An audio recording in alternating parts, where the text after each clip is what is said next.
concentration.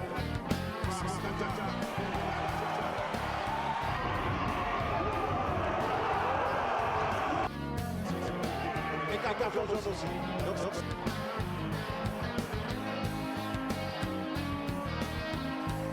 Quand ce joueur a le ballon.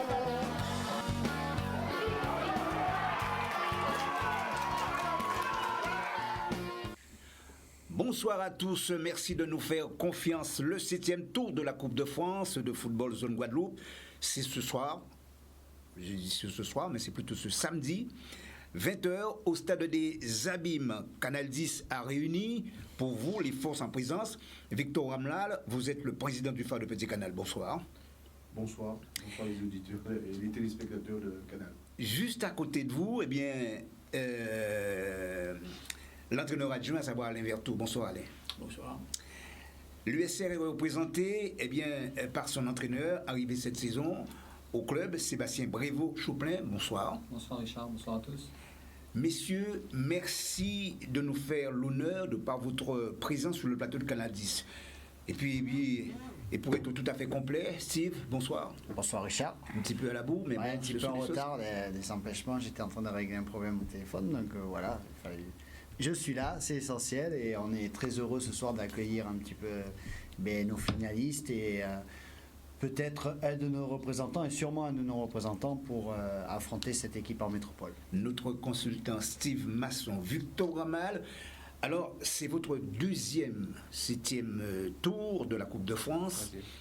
Troisième, bien sûr. Alors, il y a eu 97, si je crois bien. D'accord.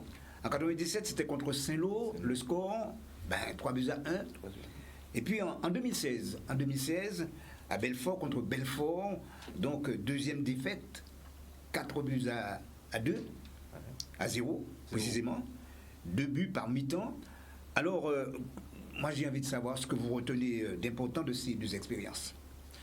Écoutez, il est vrai que il y a justement eu ces deux expériences, Saint-Lô et ensuite Belfort, au sein du club avec le staff technique autour de Gérard Randy. On a surtout voulu monter quelque chose et voir dans quelle mesure. J'aime pas trop vendre la peau de l'ours avant de l'avoir tué, mais il faut savoir que l'objectif du club, c'est de bien représenter, d'être bien présent dans cette Coupe de France et d'atteindre un certain nombre d'échelons et d'étapes et de tout le plus possible, puisque on s'est donné les moyens, on s'est dit qu'il fallait se mettre au travail, non seulement pour le phare du Canal, mais pour le football guadeloupéen et le mien d'une manière générale, qu'il faut tenter des choses, il faut rêver, il faut voir dans quelle mesure on peut aller au-delà d'un 8e tour et voir plus. Alors, ce qu'on peut dire, c'est que jusqu'à présent, vous avez eu l'occasion de rencontrer des équipes de la métropole à ce stade de la compétition. Et cette année, ça va se passer entre les clubs de la Guadeloupe. Alors, comment mesurez-vous l'enjeu ? Écoutez, je pense qu'un match n'est jamais gagné d'avance, une finale surtout, et de sur quoi en Coupe de France, on sait très bien à quel point les petits peuvent sortir de tout petits et devenir grands dans ce genre de compétition. Je pense que c'est une compétition qui est à 50-50, que l'équipe qui sera le mieux organisée et qui aura le plus de motivation sur le terrain, c'est l'équipe qui passera ce 7e tour. Il est vrai que depuis 2 ans, je crois, le 7e tour se joue entre les deux finalistes du 6e tour au niveau de la Guadeloupe et les autres départements aussi. C'est une bonne chose dans la mesure où ça permet systématiquement à un club de Guadeloupe d'atteindre justement ce 8e tour. Car en fait, les années précédentes, on se retrouvait tous éliminés au 7e. Donc c'est un très beau calcul, je pense, c'est que depuis 2 ans, on trouve souvent une équipe de Guadeloupe en 8e tour. Donc c'est un petit peu ça l'objectif, de passer ce cap de 8e tour à notre niveau. Donc maintenant, il faut d'abord jouer le match face à l'USR, qui est une équipe à respecter. Donc, on est au travail pour pouvoir y atteindre un certain nombre de choses. On parlera du 8e tour, parce que, là, ça fait débat. Avant de donner la parole à votre entraîneur adjoint, à savoir Alain Vertot, on jette un coup d'œil, justement, du côté de l'USR. Pour l'USR, disons les choses comme elles sont, c'est une première, en tout cas, Sébastien. C'est une première pour l'USR d'être à ce stade-là. Je pense qu'ils l'ont déjà été, mais après, ils n'étaient pas passés. Donc là, si on réussit l'exploit, ça sera la première fois. On marquera l'histoire du club. Donc bon, j'aurai à cœur de remplir cette mission et puis avec mes joueurs, on va tout faire pour essayer de passer. Alors c'est ça véritablement la vraie question que vous vous posez aujourd'hui, puisque c'est une première, je le disais tout à l'heure pour vous, c'est véritablement ça votre interrogation? Non, après moi j'ai pas d'interrogation. Moi j'ai toujours été outsider depuis le début, donc moi je prends les matchs comme ils viennent et pour l'instant j'ai pas à me plaindre sur les résultats. Donc ce match-là, je vais le prendre de la même façon. Ouais. Et puis j'attends l'issue et on fera les comptes à la fin. Alain Vertot, bon alors d'abord je suis content que vous soyez présent sur le plateau. Vous avez déjà disputé pas mal de 7e tour, hein, notamment lorsque vous étiez avec l'Étoile, entre autres. Oui, effectivement, ça fait pas mal de tours de Coupe de France. D'accord. C'est une belle histoire à vivre, D'accord, vous êtes un homme d'expérience. si on peut le dire. Oui, alors, quelle va être la stratégie? Qu'est-ce que vous allez mettre un petit peu en exergue, en évidence, pour sortir grandi dans cette rencontre? Non, pas du tout de choses spéciales. Donc, on prend les matchs comme elles viennent. Hein. Oui. Donc, c'est une finale, on la prépare autrement.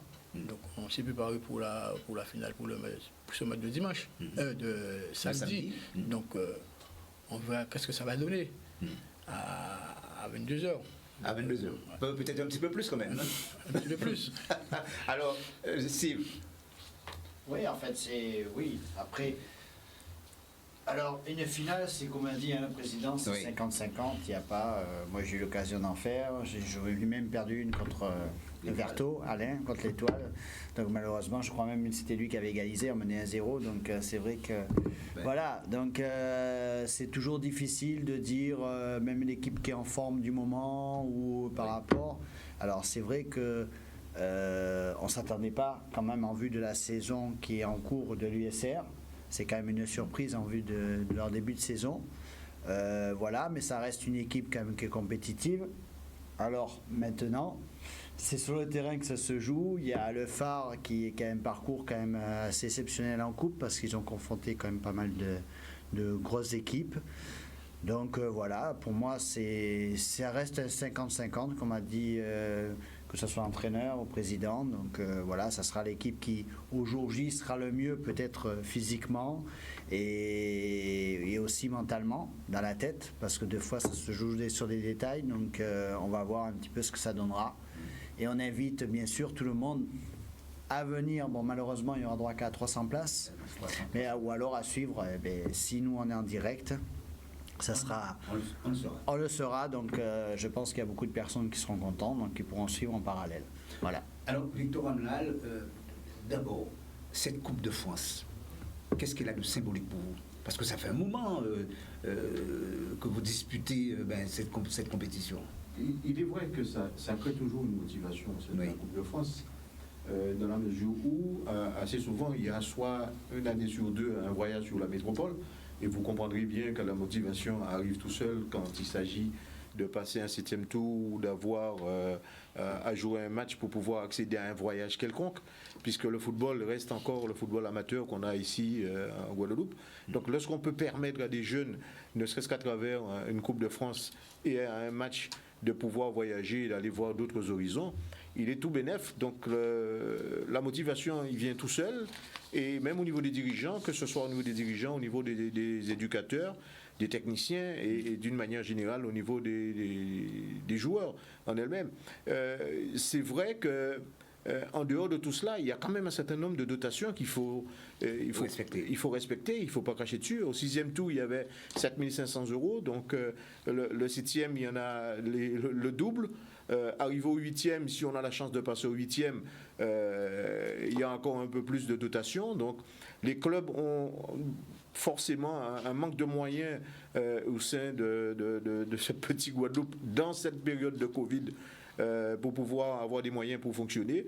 Maintenant, si la Coupe de France peut nous permettre d'engranger un certain nombre de dotations pour nous permettre de fonctionner et de combler le budget justement de l'association sur l'année en cours, tant mieux, puisque avec le Covid actuellement, on doit respecter les 300 invités, les 300 spectateurs. Et là aussi, c'est un peu problématique dans la mesure où je parie qu'un 7e tour, phare USR, peut peut-être emmener 1000 à 1500, voire 2000 personnes au stade des Abîmes. Oui. Malheureusement, on est obligé de respecter la dotation des 300 spectateurs.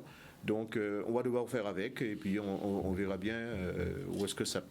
Quelle va être l'issue de cette rencontre? Oui, j'imagine que ça doit être extrêmement difficile pour vous en ce moment, vous, en tant que président ou responsable de club, de faire rentrer de l'argent dans les caisses du club. C'est pas évident pour vous. C'est très clair, c'est pas évident du tout.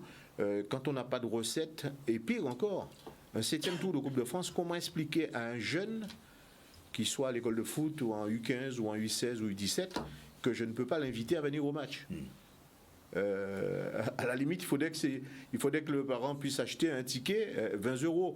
Comment je peux expliquer à 15-20 dirigeants que j'ai autour du club, s'ils n'achètent pas un ticket, qu'ils n'ont pas l'accès au stade? C'est un peu difficile. Donc, mais je crois qu'il va falloir respecter tout cela.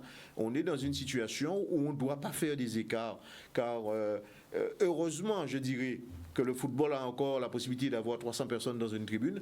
Je crois que c'est l'unique sport qui essaie encore de fonctionner et qui permet justement aux Guadeloupéens de penser à football et de voir justement le week-end un match de foot, chose qui n'est pas négligeable, surtout pour la façon qu'on sait comment les Guadeloupéens ils aiment le foot ici en Guadeloupe. Oui, alors que pense la Fédération française justement dans cette affaire? Dans cette affaire, je pense que la Fédération française de football, par rapport à ce que j'ai entendu, je crois qu'ils vont attendre jusqu'au 31 décembre avec le président de la République afin de voir dans quelle mesure ils peuvent donner la possibilité d'accéder au stade, non seulement en Guadeloupe, mais aussi en France métropolitaine.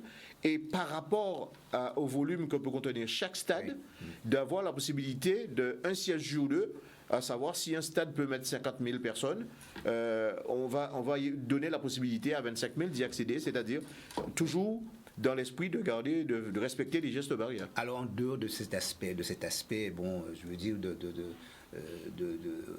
respect des gestes barrières, s'il faut parler de finances justement, est-ce que la Fédération française vous donne, je sais pas moi, disons, est-ce qu'elle vous aide un peu, est-ce qu'elle vous accompagne? Parce que c'est vrai. Mais je dirais que l'aide que peut emmener la fédération actuellement souffrent énormément. Les ligues même souffrent énormément. Donc à fortiori des clubs. Mais je pense que la Fédé a un budget qui est mis en place au niveau des ligues respectives. Maintenant, porter un plus, ça a été fait, puisque la fédération avait quand même mis, je crois, 10 € par licencié dans chaque club, une dotation en ce sens, donc chose qui a été respectée à travers la Ligue de football. Et je pense que si ça perdure, je pense qu'effectivement la fédération va peut-être revoir ses copies et pourquoi pas essayer de tenter d'aider un peu plus le football amateur qu'on a ici en Guadeloupe en ce moment. Voilà, alors...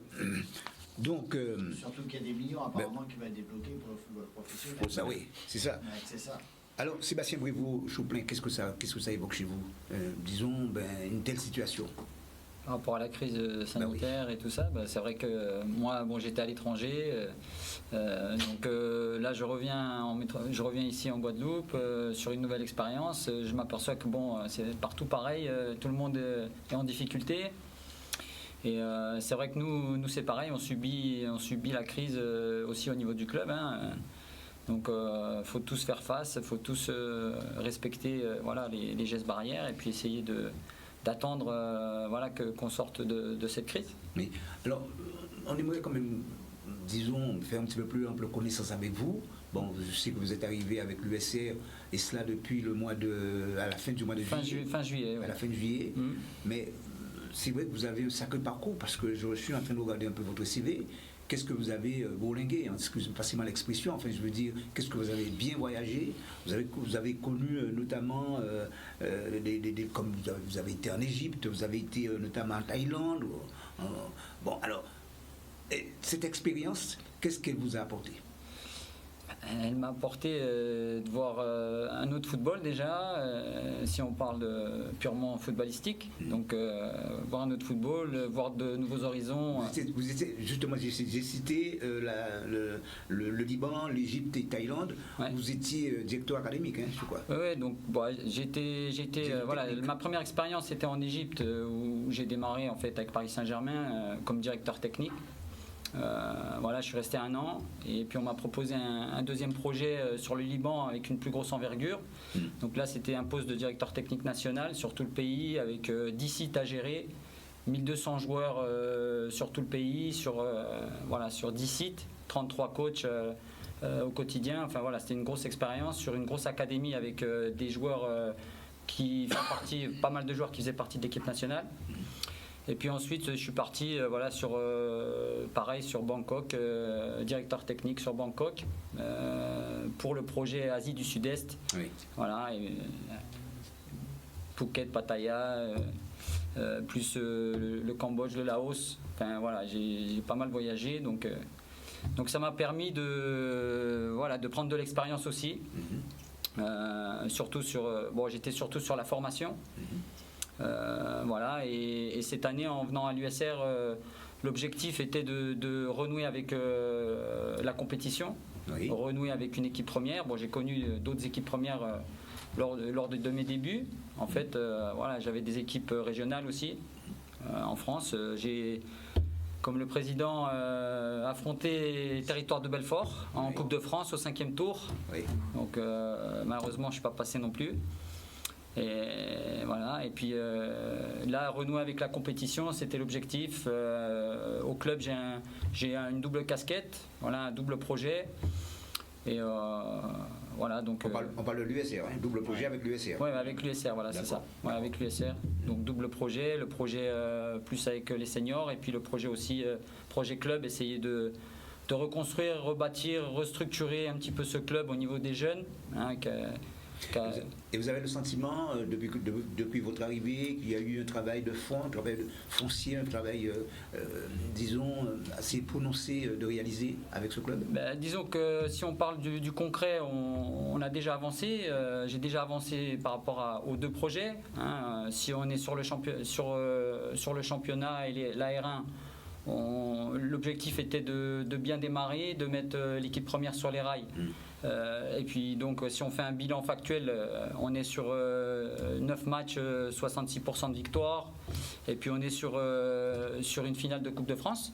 Donc je pense que le travail pour l'instant est en place. Et puis si on est sur le travail des jeunes, on a mis en place un partenariat avec Mix 2, l'école Mix 2 du Bourg, où en fait on propose une activité football sur le lundi, mardi, jeudi, vendredi avec les enfants. Aujourd'hui j'avais fait entraînement avec les enfants aussi, avec mes éducateurs, de 16h à 17h30 après l'école. Voilà, donc c'est les éducateurs qui récupèrent les enfants à l'école. C'est géré par le rectorat. Enfin, voilà, il y a toute une organisation qui s'est mise en place, et puis on démarre un peu ça pour l'étoffer peut-être plus tard sur un collège, ou voilà, dans la perspective de l'étoffer plus tard. Et les joueurs, évidemment, ils adhèrent à votre projet. Oui, là on démarre le projet. Donc vous me parlez de quoi, des jeunes ou de... Non, je parle justement de l'équipe première. Voilà, au niveau de l'équipe première, disons que le projet a été lancé, c'était ce qui était convenu.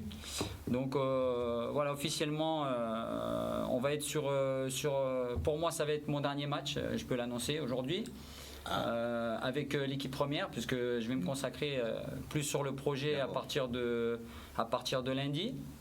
Et voilà, donc il y a une décision qui a été prise avec la direction, avec mon accord, pour partir sur ce projet, voilà, prendre un peu plus de hauteur au niveau du club, me positionner comme directeur sportif, rester au contact de l'équipe première et travailler un peu sur le recrutement, et puis ensuite basculer sur le projet club.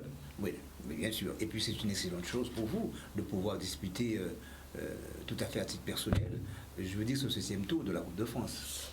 Oui, c'est vrai que ce 7e tour, bon, on va pas dire que je l'ai volé, hein, ce 7e tour, donc j'aimerais bien le jouer, quoi. Donc voilà, en plus j'ai mon fils qui est dans cette équipe, donc c'est un peu particulier. J'ai envie de vivre aussi ce moment avec lui. Voilà, si on peut gagner, ça serait encore mieux.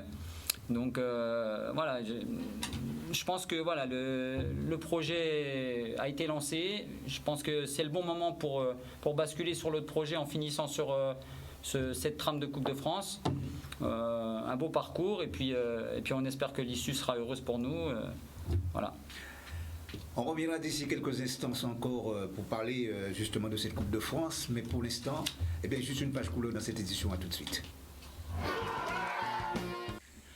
Bonsoir à tous, merci de nous faire confiance. Le 7e tour de la Coupe de France de football zone Guadeloupe, c'est ce soir, je dis ce soir, mais c'est plutôt ce samedi, 20h au stade des Abîmes. Canal 10 a réuni pour vous les forces en présence. Victor Ramlal, vous êtes le président du phare de Petit Canal, bonsoir. Bonsoir, bonsoir les auditeurs et les téléspectateurs de Canal. Juste à côté de vous, eh bien... l'entraîneur adjoint, à savoir Alain Vertou. Bonsoir Alain. Bonsoir. L'USR est représenté par son entraîneur, arrivé cette saison au club, Sébastien Brévaux-Chouplin. Bonsoir. Bonsoir Richard, bonsoir à tous. Messieurs, merci de nous faire l'honneur de par votre présence sur le plateau de Canal 10. Et puis, et pour être tout à fait complet, Steve, bonsoir. Bonsoir Richard. Un petit peu à la bourre, mais Ouais, bon, un petit peu en retard, des empêchements. J'étais en train de régler un problème au téléphone, donc voilà. Je suis là, c'est essentiel, et on est très heureux ce soir d'accueillir un petit peu nos finalistes et peut-être un de nos représentants, et sûrement un de nos représentants pour affronter cette équipe en métropole. Notre consultant Steve Masson, Victor Ramal. Alors, c'est votre 7e tour de la Coupe de France. Votre 3e, bien sûr. Alors, il y a eu 97, si je crois bien. D'accord. En 97, c'était contre Saint-Lô, le score, 3-1. Et puis en 2016, à Belfort contre Belfort, donc 2e défaite, 4-2, à 0, précisément. 2 buts par mi-temps. Alors, moi j'ai envie de savoir ce que vous retenez d'important de ces 2 expériences. Écoutez, il est vrai que il y a justement eu ces 2 expériences, Saint-Lô et ensuite Belfort. Au sein du club, avec le staff technique autour de Gérard Randy, on a surtout voulu monter quelque chose et voir dans quelle mesure. J'aime pas trop vendre la peau de l'ours avant de l'avoir tué, mais il faut savoir que l'objectif du club, c'est de bien représenter, d'être bien présent dans cette Coupe de France et d'atteindre un certain nombre d'échelons et d'étapes et de tout le plus possible, puisque on s'est donné les moyens, on s'est dit qu'il fallait se mettre au travail, non seulement pour le phare du Canal, mais pour le football guadeloupéen et le mien d'une manière générale, qu'il faut tenter des choses, il faut rêver, il faut voir dans quelle mesure on peut aller au-delà d'un 8e tour et voir plus. Alors, ce qu'on peut dire, c'est que jusqu'à présent, vous avez eu l'occasion de rencontrer des équipes de la métropole à ce stade de la compétition. Et cette année, ça va se passer entre les clubs de la Guadeloupe. Alors, comment mesurez-vous l'enjeu ? Écoutez, je pense qu'un match n'est jamais gagné d'avance. Une finale surtout, et dessus quoi, en Coupe de France, on sait très bien à quel point les petits peuvent sortir de tout petits et devenir grands dans ce genre de compétition. Je pense que c'est une compétition qui est à 50-50, que l'équipe qui sera le mieux organisée et qui aura le plus de motivation sur le terrain, c'est l'équipe qui passera ce 7e tour. Il est vrai que depuis 2 ans, je crois, le 7e tour se joue entre les 2 finalistes du 6e tour au niveau de la Guadeloupe et les autres départements aussi. C'est une bonne chose dans la mesure où ça permet systématiquement à un club de Guadeloupe d'atteindre justement ce 8e tour, car en fait, les années précédentes, on se retrouvait tous éliminés au 7e. Donc c'est un très beau calcul, je pense, c'est que depuis 2 ans, on trouve souvent une équipe de Guadeloupe en 8e tour. Donc c'est un petit peu ça l'objectif, de passer ce cap de 8e tour à notre niveau. Donc maintenant, il faut d'abord jouer le match face à l'USR, qui est une équipe à respecter, Donc, on est au travail pour pouvoir y atteindre un certain nombre de choses. On parlera du 8e tour, hein, parce que, bon, ben là, ça fait débat. Avant de donner la parole à votre témoin adjoint, à savoir Alain Verteau, eh bien, on jette un coup d'œil justement du côté de l'USR. Eh bien, pour l'USR, disons les choses comme elles sont, c'est une première, hein, en tout cas, Sébastien. C'est une première pour l'USR Oui. d'être à ce stade-là. Je pense qu'ils l'ont déjà été, mais après, ils n'étaient pas passés. Donc là, si on réussit l'exploit, voilà, ça sera la première fois, on marquera l'histoire du club. Donc bon, j'aurai à cœur de remplir cette mission, et puis avec mes joueurs, on va tout faire pour essayer de passer. Alors c'est ça, véritablement, la vraie question que vous vous posez aujourd'hui, puisque c'est une première, je le disais tout à l'heure pour vous, c'est véritablement ça votre interrogation? Non, après moi j'ai pas d'interrogation. Moi j'ai toujours été outsider depuis le début, donc moi je prends les matchs comme ils viennent, et pour l'instant j'ai pas à me plaindre sur les résultats, donc ce match-là je vais le prendre de la même façon. Ouais. Et puis j'attends l'issue, et on fera les comptes à la fin. Alain Verteau, bon alors d'abord je suis content que vous soyez présent sur le plateau.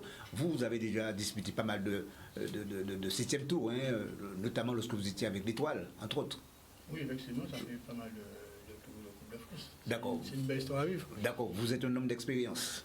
si on peut le dire. Oui, alors, quelle va être la stratégie? Qu'est-ce que vous allez mettre un petit peu en exergue, en évidence, pour sortir grandi dans cette rencontre? Non, pas trop de choses spéciales. Donc, on prend les matchs comme elles viennent. Hein. Oui. Donc, c'est une finale, on ne la prépare autrement. Donc, on s'est préparé pour la finale, pour ce match de dimanche, de samedi. Donc, on verra qu'est-ce que ça va donner à 22h. À 22h. Peut-être un petit peu plus quand même. Un petit peu plus. Alors, Steve. Oui, en fait, oui. Après, alors, une finale, c'est comme a dit le président, c'est 50-50. Il n'y a pas. Moi, j'ai eu l'occasion d'en faire. J'ai lui-même perdu une contre le Verteau, Alain, contre l'Étoile. Donc, malheureusement, je crois même que c'était lui qui avait égalisé, on menait 1-0. Donc, c'est vrai que. Voilà. Donc, c'est toujours difficile de dire, même l'équipe qui est en forme du moment ou par rapport. Alors, c'est vrai que. On ne s'attendait pas, quand même, en vue de la saison qui est en cours de l'USR. C'est quand même une surprise en vue de leur début de saison. Voilà, mais ça reste une équipe quand même qui est compétitive. Alors maintenant, c'est sur le terrain que ça se joue. Il y a le Phare qui est quand même parcours quand même assez exceptionnel en coupe, parce qu'ils ont confronté quand même pas mal de grosses équipes. Donc voilà, pour moi, ça reste 50-50, comme a dit, que ce soit entraîneur ou président. Donc voilà, ça sera l'équipe qui, au jour J, sera le mieux, peut-être physiquement et aussi mentalement, dans la tête, parce que des fois, ça se joue sur des détails. Donc on va voir un petit peu ce que ça donnera. Et on invite, bien sûr, tout le monde à venir. Bon, malheureusement, il y aura droit qu'à 300 places, mais, ou alors à suivre, si nous, on est en direct. Ça sera, on le sera, donc je pense qu'il y a beaucoup de personnes qui seront contentes, donc qui pourront suivre en parallèle. Voilà. Alors, Victor Ramelal, d'abord, cette Coupe de France, qu'est-ce qu'elle a de symbolique pour vous? Parce que ça fait un moment que vous disputez cette compétition. Il est vrai que ça crée toujours une motivation, la Coupe de France, dans la mesure où, assez souvent, il y a soit une année sur deux un voyage sur la métropole. Et vous comprendrez bien que la motivation arrive tout seul quand il s'agit de passer un 7e tour ou d'avoir à jouer un match pour pouvoir accéder à un voyage quelconque, puisque le football reste encore le football amateur qu'on a ici en Guadeloupe. Donc lorsqu'on peut permettre à des jeunes, ne serait-ce qu'à travers une Coupe de France et à un match, de pouvoir voyager et d'aller voir d'autres horizons, il est tout bénef. Donc la motivation, il vient tout seul. Et même au niveau des dirigeants, que ce soit au niveau des dirigeants, au niveau des éducateurs, des techniciens et d'une manière générale au niveau des joueurs en elles-mêmes. C'est vrai que en dehors de tout cela, il y a quand même un certain nombre de dotations qu'il faut respecter. Il ne faut pas cracher dessus. Au 6e tour, il y avait 7 500 €. Donc le 7e, il y en a le double. arrivé au 8e, si on a la chance de passer au 8e, il y a encore un peu plus de dotation. Donc les clubs ont forcément un manque de moyens au sein de ce petit Guadeloupe dans cette période de Covid pour pouvoir avoir des moyens pour fonctionner. Maintenant, si la Coupe de France peut nous permettre d'engranger un certain nombre de dotations pour nous permettre de fonctionner et de combler le budget justement de l'association sur l'année en cours, tant mieux, puisque avec le Covid actuellement, on doit respecter les 300 invités, les 300 spectateurs. Et là aussi, c'est un peu problématique dans la mesure où je parie qu'un 7e tour Phare USR peut peut-être emmener 1000 à 1500 voire 2000 personnes au stade des Abîmes. Oui. Malheureusement, on est obligé de respecter la dotation des 300 spectateurs. Donc on va devoir faire avec et puis on verra bien où est-ce que ça...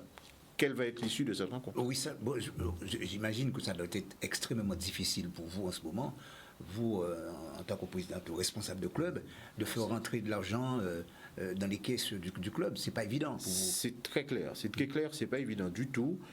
Quand on n'a pas de recettes, et pire encore, un 7e tour de Coupe de France, comment expliquer à un jeune, qui soit à l'école de foot, ou en U15, ou en U16, ou U17, que je ne peux pas l'inviter à venir au match? À la limite, il faudrait que le parent puisse acheter un ticket 20 €. Comment je peux expliquer à 15-20 dirigeants que j'ai autour du club, s'ils n'achètent pas un ticket, qu'ils n'ont pas l'accès au stade? C'est un peu difficile. Donc, mais je crois qu'il va falloir respecter tout cela. On est dans une situation où on ne doit pas faire des écarts, car heureusement, je dirais, que le football a encore la possibilité d'avoir 300 personnes dans une tribune. Je crois que c'est l'unique sport qui essaie encore de fonctionner et qui permet justement aux Guadeloupéens de penser à football et de voir justement le week-end un match de foot, chose qui n'est pas négligeable, surtout pour la façon qu'on sait comment les Guadeloupéens ils aiment le foot ici en Guadeloupe. Oui, alors que pense la Fédération française justement dans cette affaire? Dans cette affaire, je pense que la Fédération française de football, par rapport à ce que j'ai entendu, je crois qu'ils vont attendre jusqu'au 31 décembre avec le président de la République afin de voir dans quelle mesure ils peuvent donner la possibilité d'accéder au stade, non seulement en Guadeloupe, mais aussi en France métropolitaine. Et par rapport au volume que peut contenir chaque stade, d'avoir la possibilité d'un siège sur deux, à savoir si un stade peut mettre 50 000 personnes, on va y donner la possibilité à 25 000 d'y accéder, c'est-à-dire toujours dans l'esprit de garder, de respecter les gestes barrières. Alors en dehors de cet aspect, bon, je veux dire de respect des gestes barrières, s'il faut parler de finances justement, est-ce que la Fédération française vous donne, je sais pas moi, disons, est-ce qu'elle vous aide un peu, est-ce qu'elle vous accompagne? Parce que c'est vrai. Mais je dirais que l'aide que peut emmener la fédération actuellement souffrent énormément. Les ligues même souffrent énormément. Donc à fortiori des clubs. Mais je pense que la Fédé a un budget qui est mis en place au niveau des ligues respectives. Maintenant, porter un plus, ça a été fait, puisque la fédération avait quand même mis, je crois, 10 € par licencié dans chaque club, une dotation en ce sens, donc chose qui a été respectée à travers la Ligue de football. Et je pense que si ça perdure, je pense qu'effectivement la fédération va peut-être revoir ses copies et pourquoi pas essayer de tenter d'aider un peu plus le football amateur qu'on a ici en Guadeloupe en ce moment. Voilà, alors... Donc, surtout qu'il y a des millions apparemment qui vont être débloqués pour le football professionnel. Ça, oui, c'est ça. Ouais, c'est ça. Alors, Sébastien Brivoux-Chouplin, qu'est-ce que ça évoque chez vous? Disons, une telle situation. Par rapport à la crise sanitaire et tout ça, c'est vrai que moi, j'étais à l'étranger, donc là je reviens ici en Guadeloupe sur une nouvelle expérience. Je m'aperçois que c'est partout pareil, tout le monde est en difficulté. Et c'est vrai que nous c'est pareil, on subit la crise aussi au niveau du club. Donc faut tous faire face, faut tous respecter les gestes barrières et puis essayer d'attendre qu'on sorte de cette crise. Mais alors, on aimerait quand même, disons, faire un petit peu plus ample connaissance avec vous. Bon, je sais que vous êtes arrivé avec l'USR et cela depuis à la fin du mois de juillet. Fin juillet. À la fin de juillet. Mais c'est vrai que vous avez un sacré parcours parce que je suis en train de regarder un peu votre CV. Qu'est-ce que vous avez bourlingué, excusez-moi, passez-moi l'expression, enfin je veux dire, qu'est-ce que vous avez bien voyagé, vous avez connu notamment, comme vous avez été en Égypte, vous avez été notamment en Thaïlande. Bon, alors, cette expérience, qu'est-ce qu'elle vous a apporté? Elle m'a apporté de voir un autre football déjà, si on parle purement footballistique. Donc voir un autre football, voir de nouveaux horizons.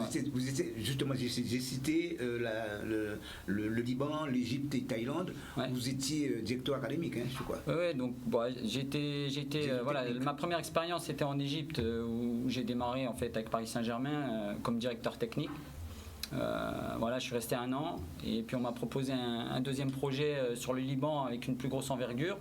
Donc là, c'était un poste de directeur technique national sur tout le pays avec 10 sites à gérer, 1200 joueurs sur tout le pays, sur 10 sites, 33 coachs au quotidien. Enfin voilà, c'était une grosse expérience sur une grosse académie avec des joueurs qui font partie, pas mal de joueurs qui faisaient partie de l'équipe nationale.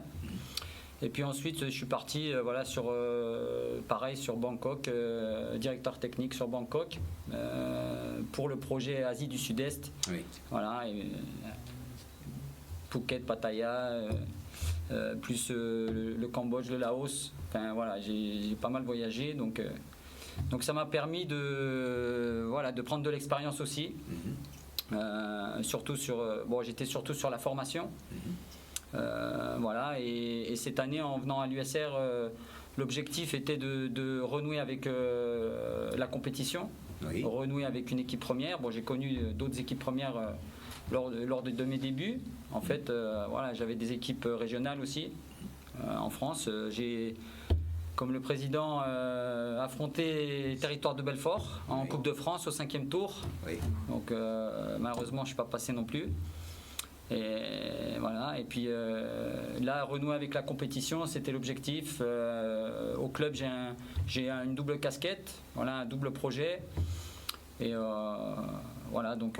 On parle de l'USR, hein, double projet, ouais. Avec l'USR. Oui, avec l'USR, voilà, c'est ça. Ouais, avec l'USR. Donc double projet, le projet plus avec les seniors, et puis le projet aussi, projet club, essayer de reconstruire, rebâtir, restructurer un petit peu ce club au niveau des jeunes. Hein, Et vous avez le sentiment, depuis votre arrivée, qu'il y a eu un travail de fond, un travail foncier, un travail, disons, assez prononcé de réaliser avec ce club? Disons que si on parle du concret, on a déjà avancé.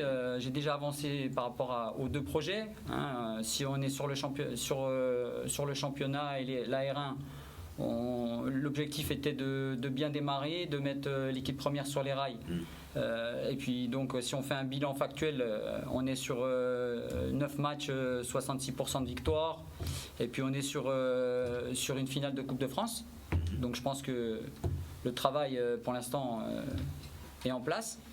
Et puis si on est sur le travail des jeunes, on a mis en place un partenariat avec Mix 2, l'école Mix 2 du Bourg, où en fait on propose une activité football sur le lundi, mardi, jeudi, vendredi avec les enfants. Aujourd'hui j'avais fait entraînement avec les enfants aussi, avec mes éducateurs, de 16h à 17h30 après l'école. Voilà, donc c'est les éducateurs qui récupèrent les enfants à l'école. C'est géré par le rectorat. Enfin, voilà, il y a toute une organisation qui s'est mise en place, et puis on démarre un peu ça pour l'étoffer peut-être plus tard sur un collège, ou voilà, dans la perspective de l'étoffer plus tard. Et les joueurs, évidemment, ils adhèrent à votre projet?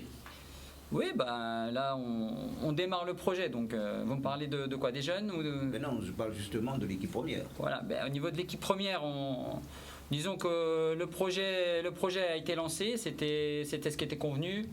Donc voilà, officiellement, on va être sur pour moi, ça va être mon dernier match, je peux l'annoncer aujourd'hui, avec l'équipe première, puisque je vais me consacrer plus sur le projet à partir de lundi. Et voilà, donc il y a une décision qui a été prise avec la direction, avec mon accord, pour partir sur ce projet, voilà, prendre un peu plus de hauteur au niveau du club, me positionner comme directeur sportif, rester au contact de l'équipe première et travailler un peu sur le recrutement. Et puis ensuite basculer sur le projet club. Oui, mais bien sûr. Et puis c'est une excellente chose pour vous de pouvoir disputer tout à fait à titre personnel, je veux dire, ce 7e tour de la Coupe de France. Oui, c'est vrai que ce 7e tour, bon, on va pas dire que je l'ai volé, hein, ce 7e tour, donc j'aimerais bien le jouer, quoi. Donc voilà, en plus j'ai mon fils qui est dans cette équipe, donc oui. C'est un peu particulier. J'ai envie de vivre aussi ce moment avec lui. Voilà, si on peut gagner, ça serait encore mieux. Donc voilà, je pense que voilà, le projet a été lancé. Je pense que c'est le bon moment pour basculer sur l'autre projet en finissant sur cette trame de Coupe de France. Un beau parcours et puis on espère que l'issue sera heureuse pour nous. Voilà. On reviendra d'ici quelques instants encore pour parler justement de cette Coupe de France, mais pour l'instant, juste une page couleur dans cette édition. À tout de suite.